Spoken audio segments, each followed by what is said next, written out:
안녕하십니까, 지방대학 총장 닥터한입니다.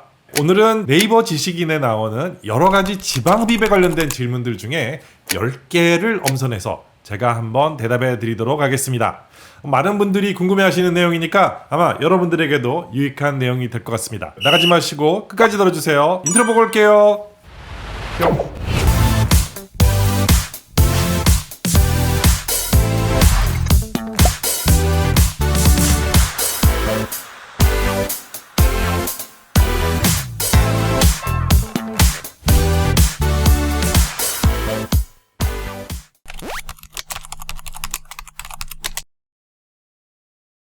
지방을 흡입을 하게 되면 흡입한 부위와 흡입하지 않은 부위가 있겠죠.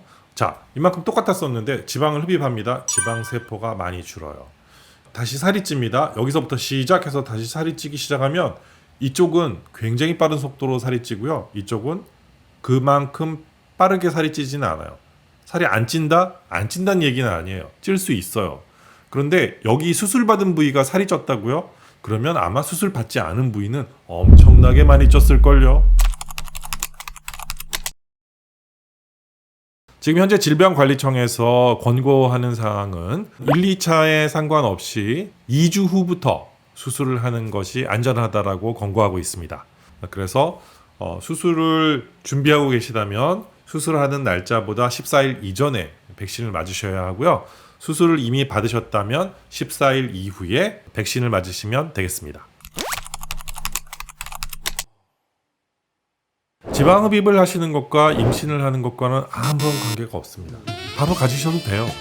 단 임신할 때는 만삭이 되면 한 13kg 정도 되죠. 아기의 체중과 양수의 양인데요. 그것보다 더 쪘어요? 나중에 다 빼셔야 돼요. 그러면 차라리 애 놓고 나서 지방흡입을 하시는 게 나을 수도 있어요.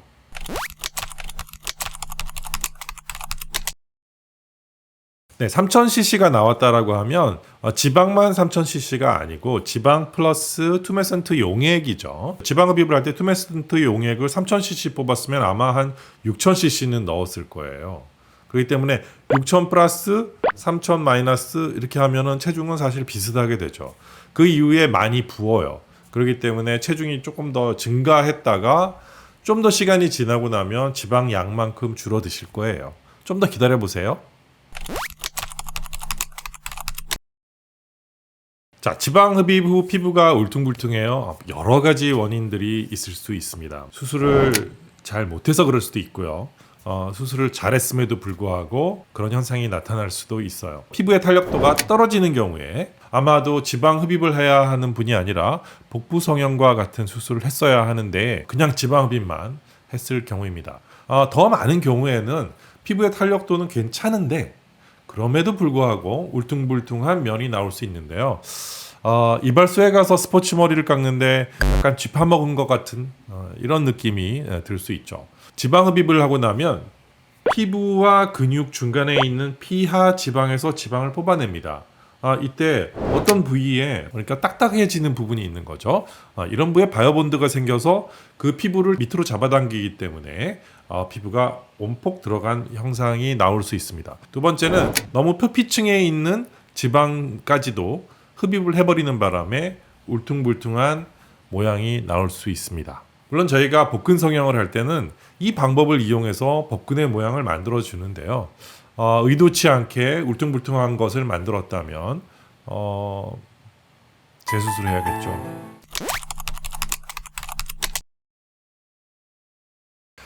수술을 하게 되면 우리가 흔히 많이 쓰게 되는 게 프로포폴, 그 다음에 리도카인 이런 약물들이 몸에 들어갑니다.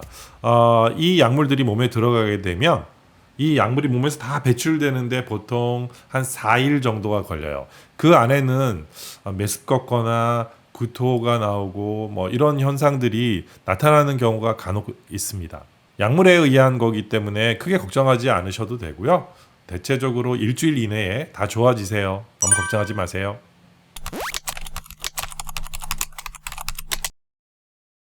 네, 하나도 안 이상해요. 지방흡입을 하면 피가 좀 나와요. 빨간 게 조금 있는 게 정상이에요. 혈관의 모습이 사람마다 다 다르고요. 부위마다 좀 다릅니다. 그래서 피가 나오는 정도도 다 똑같을 수는 없어요. 어떤 부위에는 피가 거의 나오지 않고요. 또 어떤 부위는 대체적으로 피가 많이 나오는 부위도 있거든요. 어떤 수술을 받으셨는지 모르겠지만 피가 좀 섞여서 나올 수 있습니다.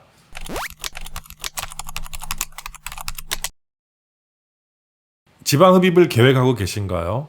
제발 수술 전날 술 마지막으로 마신다고 엄청나게 먹고 술 냄새 풍기면서 병원에 좀 오지 마세요. 그러면 간이 얼마나 힘들겠어요. 수술한다고 또 여기 이런저런 약 막 넣게 되는데 간이 힘들어져요. 수술한 다음에 술을 먹어서 염증이 생기잖아요. 그러면 굉장히 큰 부작용이 나타날 수 있습니다. 수술한 부위는 굉장히 울퉁불퉁해질 거고요. 모양도 나빠질 거고요. 골마요. 이왕 돈 들여서 수술을 했는데 망치면 안 되잖아요. 그렇기 때문에 수술 전에도 금주해야 하고요. 수술을 마친 후에는 적어도 2주 정도는 금주하시는 게 중요합니다.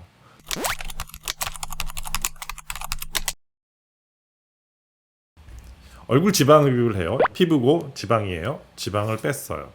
그럼 이 공간이 생기죠. 그럼 이 피부는 어떻게 될까요? 밑으로 처집니다.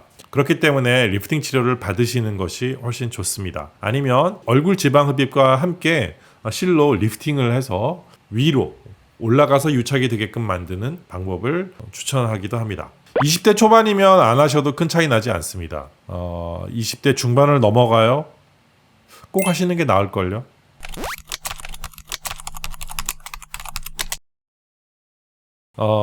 일단 안심하세요.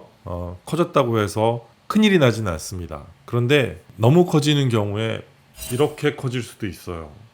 그렇기 때문에 보행이 힘들어지고요. 피부가 갈라져서 또 터서 진물 나고 이런 현상이 나타날 수 있습니다. 고환 압박 드레싱을 반드시 했어야 하는데 그렇게 하지 못해서 고환이 커지는 경우가 있어요. 고환이 커지는 이유는 복부 지방 흡입을 했을 때 복부에 있던 투메센트 용액이 밑으로 다 빠져야 되는데 남자는 이렇게 달려 있잖아요. 그래서 거기에 가서 몰리는 거예요. 여자는 그냥 음부가 조금 붓고 말죠. 허벅지 쪽으로 다 흘러내려가고 이렇게 되는데 남자는 가운데에 이렇게 주머니가 있으니까 글로 물이 많이 가요.